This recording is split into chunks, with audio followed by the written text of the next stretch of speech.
आज हम इस वीडियो में बात करने वाले हैं कि क्लास 10th के हिंदी के रचना एवं उनसे संबंधित लेखक के बारे में। आज हम सिर्फ गद्य खंड के बारे में बात करेंगे, काव्य खंड के बारे में अगले वीडियो में। और यहाँ से आपको 1 या 2 नंबर कंफर्म है कि आएगा ही, इसलिए आज ही आप इसको रट लें।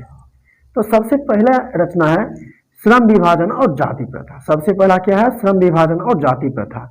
तो श्रम विभाजन और जाति प्रथा के लेखक कौन है? डॉक्टर भीमराव अंबेडकर। कौन है रचनाकार? डॉक्टर भीमराव अंबेडकर। उसके बाद है विष के दांत। विष के दांत, और साथ में इसकी विद्या भी याद कर लें। जैसे श्रम विभाजन और जाति प्रथा की विद्या क्या है? तो निबंध है। ये भी पूछा जाता है। उसके बाद क्या है? विष के दांत। विष के दांत की विद्या क्या है? तो इसका जो विद्या है या कोटि है, कहानी है। और इसके जो रचनाकार हैं, इसके रचनाकार कौन है? नलिन बिलोचन शर्मा। इसके रचनाकार कौन है?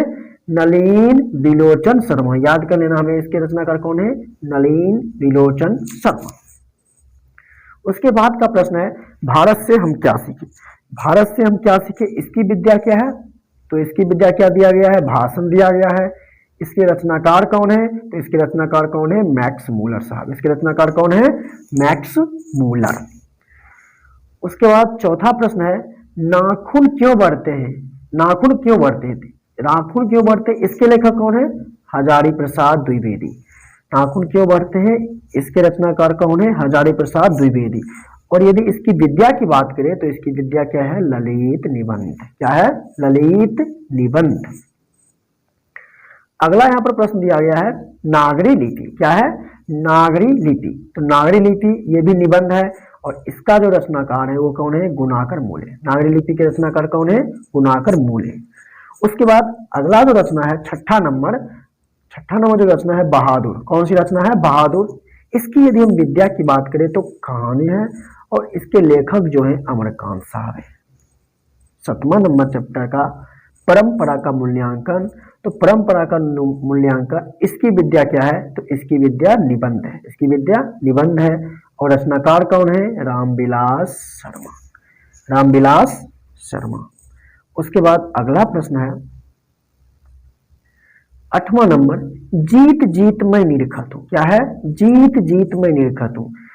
इसकी यदि हम विद्या की बात करें तो ये साक्षात्कार है। साक्षात्कार का अर्थ होता है इंटरव्यू। उसे हम क्या कहते हैं? इंग्लिश में इंटरव्यू बोला जाता है। और जीत जीत में निरखत हूं, इसके जो रचनाकार हैं वो कौन है? पंडित बिरजू महाराज। कौन है? पंडित बिरजू महाराज। अगला नंबर जो चैप्टर है वो क्या है? आभिन्यू। आभिन्यू। इसकी हम विद्या की बात करें तो क्या है? ललित रचना। क्या है इसकी विद्या? ललित रचना। और हम लेखक की बात करें तो लेखक कौन है? अशोक वाजपेयी। जैसे पूछा जाएगा एग्जाम में आभिन्यू के रचनाकार कौन है, तो आपके पास 4 ऑप्शन होंगे, आप एक ऑप्शन को चूज कर सकते हैं। अगला नंबर मछली। यह तो पूछा ही गया है, मछली। और जो अमरकांत बहादुर बोला था, कई बार एग्जाम में आ चुका है। तो मछली कहानी, अगला नंबर जो प्रश्न है 10वां नंबर मछली।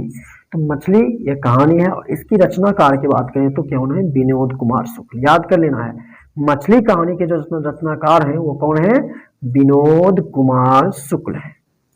अगला नंबर प्रश्न है नौबत खाने में इबादत। नौबत खाने में इबादत। तो नौबत खाने में इबादत जो है वो क्या है? इसकी विद्या व्यक्ति चित्र है, और इसके जो लेखक है यतीन्द्र मिश्र। कौन है? यतीन्द्र मिश्र। और गद्य खंड का जो अंतिम अध्याय है शिक्षा और संस्कृति, जो जिसकी कोटि है शिक्षा शास्त्र। क्या है? शिक्षा शास्त्र। और इसके जो रचनाकार हैं वो कौन है? महात्मा गांधी। इसके रचनाकार कौन है? महात्मा गांधी। तो इस प्रकार से यहाँ से यदि आप रट लेते हैं, याद कर लेते हैं, रटने की बात से अपना ट्रिक बना के कुछ तरीके निकाल कर याद कर लेते हैं, तो आपको यहाँ से 1 या 2 मार्क्स मिल जाएंगे। इसी तरह के अपडेट पाने के लिए आप हमारे चैनल को सब्सक्राइब करके रख सकते हैं। धन्यवाद।